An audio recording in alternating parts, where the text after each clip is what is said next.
В нашей жизни существуют только одни границы. Это границы нашего собственного сознания. И наша задача состоит в том, чтобы каждый день расширять их.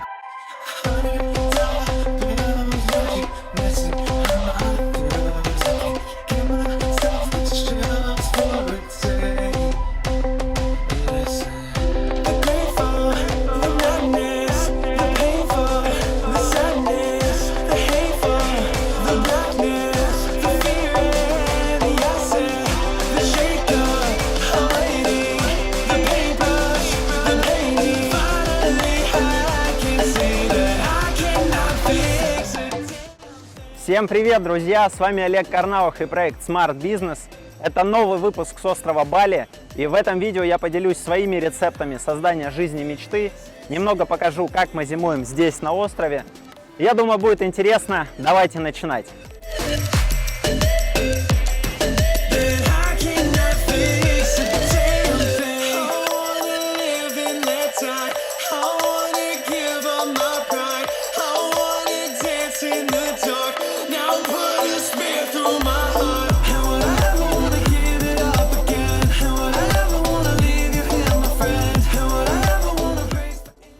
Начать я хотел бы с ключевой идеи.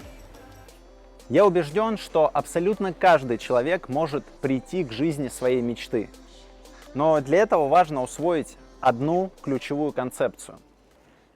Многие люди убеждены, что жизнь работает по принципу ресторана, где ты приходишь, тебе приносят все самое вкусное, ты кушаешь и только потом платишь. Ну, по крайней мере, многие ожидают этого от жизни. Но на самом деле жизнь работает иначе. Жизнь — это скорее большой интернет-магазин, в котором есть все ваши мечты. Все, что угодно, все, чего вы только хотите, оно есть в этом интернет-магазине. Вы можете это выбрать и заплатить. Вот это ключевой момент. Нужно заплатить цену за эту мечту, и тогда она материализуется в вашей жизни.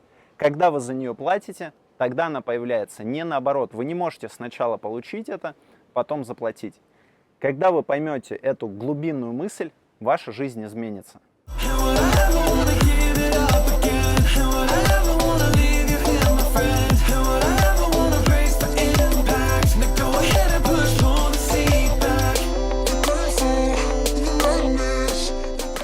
Представьте себе спортсмена, который говорит, что собирается победить на предстоящих соревнованиях, но при этом решил перестать тренироваться, решил забросить режим, питание, начал употреблять алкоголь, заниматься всякой ерундой. Ну, в общем, и утверждает, что он одержит победу на предстоящих соревнованиях, которым, скажем, еще 3 месяца. Что вы подумаете об этом спортсмене? Ну, по меньшей мере, он сошел с ума. Но почему же вы не думаете так о людях, которые утверждают, что они собираются стать богатыми, но при этом не читают книг, не учат языки, не посещают тренинги? Почему вы так не думаете об этих людях? Что они по меньшей мере не в себе. Потому что если вы действительно намерены стать богатыми, вы должны платить цену, так как спортсмены платят свою цену за свои победы.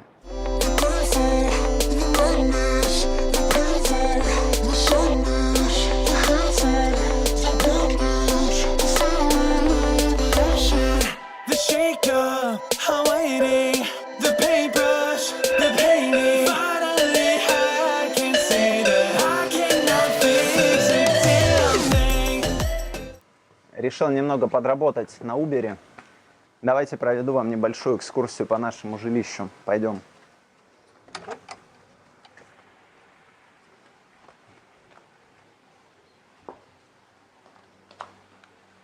Осмотрись немного вокруг.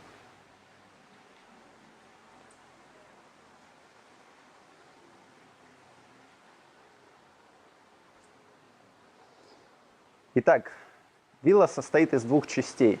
Одна из них находится под открытым воздухом, на открытом воздухе, точнее, это большая ее часть, мы в ней находимся. Здесь у нас есть гостиная зона с телевизором и аксессуаром, который превращает телевизор из предмета интерьера в очень полезный гаджет. Это PlayStation. Кстати, ребята, кто занимается арендным бизнесом, владельцы гостиниц, вилл и прочего, поставьте PlayStation. Она ничего не стоит, но при этом лояльность аудитории мужской у вас будет сильно возрастать. Еще у нас есть здесь спасательный круг для бассейна, специально для тех, кто боится в нем утонуть. Тут столовая с тропическими фруктами. Вот здесь есть очень-очень вкусный фрукт, один из самых вкусных фруктов, который я ел в жизни. Кто знает его название, пишите в комментариях, можешь отснять поближе, чтобы разглядели. Напишите в комментариях, что это за фрукт. Он действительно очень-очень крутой, мне очень нравится. Здесь кухня, немного скользко, потому что мы с утра купались. Кухня, здесь можно готовить еду, мы это делаем редко. Ну и, конечно, бассейн. Очень клево утром выйти и поплавать слегка, обновиться после ночи. Есть у меня один из утренних ритуалов такой. Окунуться в бассейн, очень-очень здорово начать день именно таким образом. Тут зона отдыха. Здесь проходит мой утренний ритуал чтения. Вот, кстати, осталась книга с утра. Рокфеллер, его автобиография. Что могу сказать о книге? Не самая лучшая книга из всех, которые я читал. Либо потому, что была написана более 100 лет назад, и там немного своеобразный язык. Либо потому, что Рокфеллер не очень любил писать книги, а любил зарабатывать деньги. Идем внутрь. Здесь у нас спальня. Вот такая большая кровать с очень удобными мягкими подушками, как я люблю. Здесь есть еще одно место для чтения. Можно сесть, очень клево. Будучи практически на природе, среди зелени, почитать книжку. Здесь очень приятно. Так, ну здесь можно совсем немножко сесть поработать, когда есть желание. Но чаще это происходит либо там, либо там. И изюминка нашего дома – это ванная.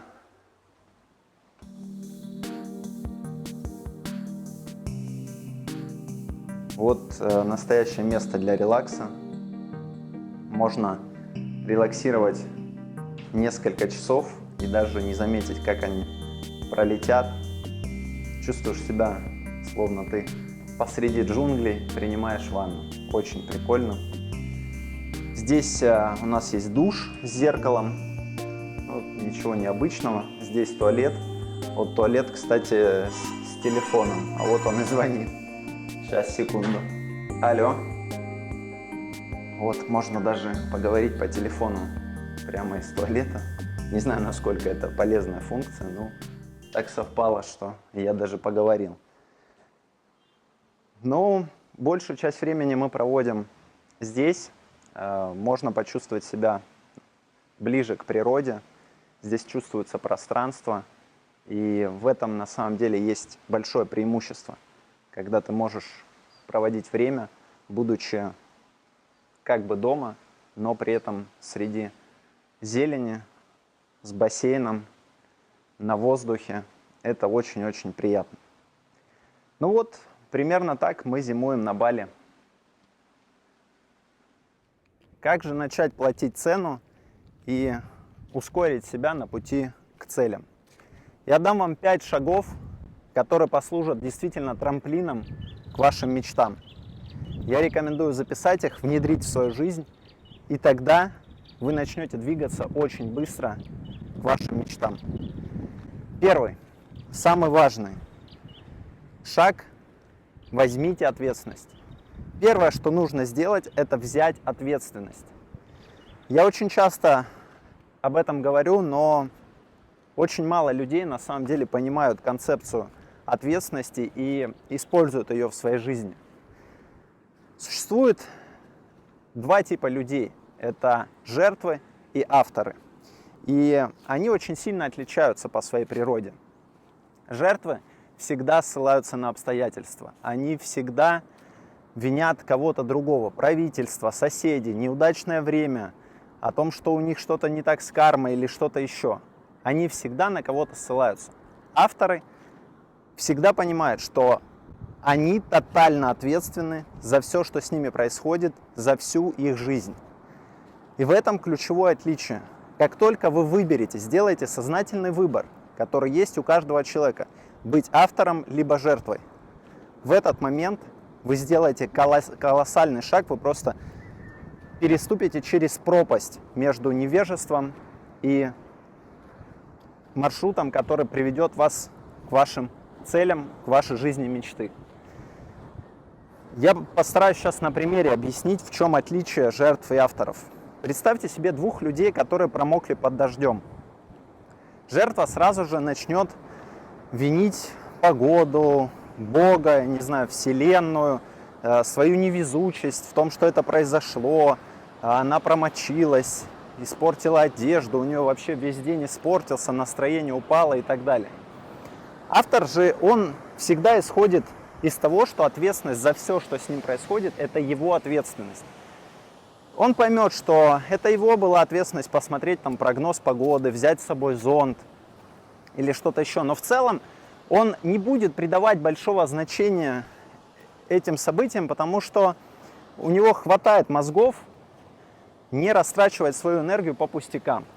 Он понимает, что это уже произошло, и нужно не думать о том, почему это произошло, пытаться найти объяснение, оправдание или что-то еще. Он понимает, что нужно максимально быстро искать решение этой ситуации. Вот и все. И вот он ключевой выбор. Вы всегда в любой ситуации можете либо искать оправдание, либо искать решение. И авторы, они всегда ищут решение. Им плевать на то, кто виноват, почему так случилось и прочее. Они всегда ищут решение. Поэтому, когда вы берете ответственность, когда вы становитесь автором, вы также начинаете всегда искать решения. Это ключ к успеху в данной концепции. Второй шаг, который вам нужно сделать для того, чтобы создать жизнь мечты, это запустить процесс постоянных улучшений. Именно постоянных улучшений. Многие рассчитывают на какой-то счастливый случай, на какой-то переломный момент. Вот у меня часто спрашивают: Олег, какой был переломный момент, который изменил твою жизнь, сделал тебя успешным? Но это бредовое мышление, понимаете? У меня есть племянник, которому 9 лет. Вот недавно ездил к нему в гости. До этого я его не видел 3 года. Тогда ему было 6, сейчас 9. И он сильно вырос. И не был ли я бы идиотом, если бы я приехал к сестре и спросил бы: а когда вот был переломный момент, где он был вот такого роста, сейчас вот такого? Как это случилось? Ты не помнишь, в какую из ночей ты уснула, и вдруг проснулась, и он там вырос на 20 сантиметров? Понятное дело, что он рос постепенно. Представьте, что вы видите какого-то спортсмена, очень физически хорошо слаженного. И вы подходите и спрашиваете: где вот был переломный момент? Когда ты был худым, тощим, и вот в одну ночь ты стал таким вот здоровым, накачанным. Но он посмотрит на вас, как на идиота, покрутит у виска. Не бывает никаких переломных моментов. Все достижения – это результат маленьких шажочков. И запомните, нужно запустить процесс постоянных улучшений. Все, двигаться маленькими шагами. Если вы сделаете 100 маленьких шагов, вы все равно пройдете расстояние больше, чем самый даже длинный прыжок в мире. Поэтому настоящие крутые, мощные результаты, они достигаются посредством маленьких, постоянных улучшений. Мы приехали покататься на вот такой странной штуке. Посмотрим, что из этого получится.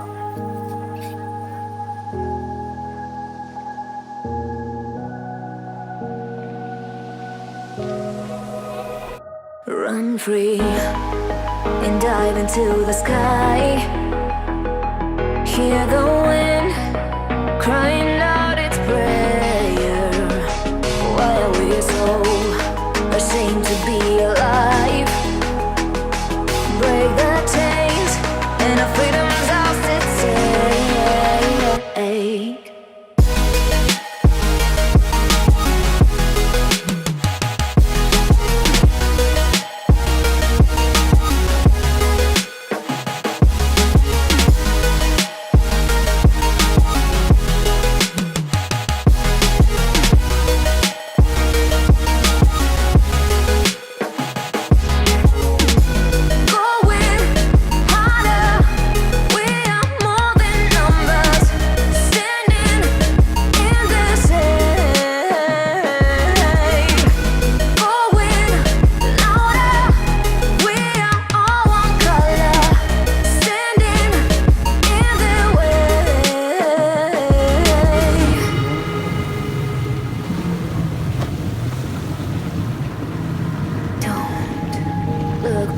find you back.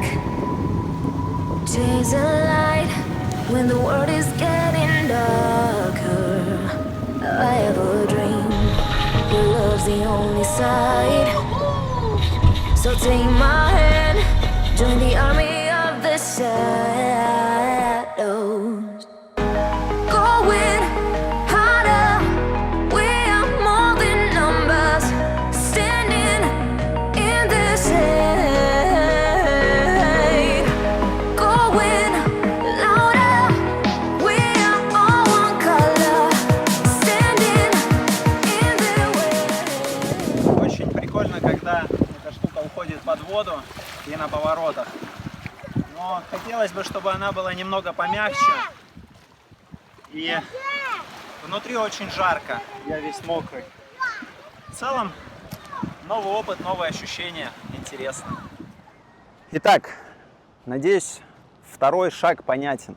Нужно запустить процесс постоянных улучшений, тогда вы будете двигаться в направлении жизни своей мечты. Третий шаг. Третий шаг или компонент – наберитесь смелости. Наберитесь смелости, потому что путь к успеху, он тернист, так или иначе. Путь к вашим мечтам, он не будет гладким. И часто нужно будет преодолевать себя, нужно будет преодолевать свой страх, идти на риск. Если сидеть в зоне комфорта, то ничего не произойдет, однозначно. Жизнь начинается за пределами зоны комфорта, и ваши мечты лежат за пределами зоны комфорта. Поэтому наберитесь смелости и делайте шаг в неизвестность. Четвертое. Четвертый компонент – это упорство. Вам нужно быть упорными. Тогда вы сможете прийти к каким-то результатам в жизни. Поймите, что это все сказки, что есть какие-то счастливчики, что вам может повезти или кому-то повезло. На самом деле везение – это очень удачная отмазка для людей, которые хотят сидеть на диване и ничего не делать конструктивного со своей жизнью. Они ее и придумали, и они ее используют. Но на самом деле, если вы прочтете хоть несколько биографий успешных людей, или посмотрите фильм, например, «В погоне за счастьем», или масса есть фильмов подобного рода, вы увидите, что такое действительно путь к своим целям. Это сложный тернистый путь, где тебе приходится неоднократно терпеть поражение, падать, получать удары и так далее. Я в своей жизни очень много пробовал, у меня не получалось. Я терял кучу денег, меня кидали на деньги в бизнесе, постоянно это происходит, я думаю, как у всех предпринимателей. Это жизнь, и нужно быть упорным, чтобы выдержать все эти удары, чтобы встать после каждого падения и продолжать двигаться вперед. Упорство – это один из ключевых компонентов, который вам нужен, если вы хотите построить жизнь своей мечты.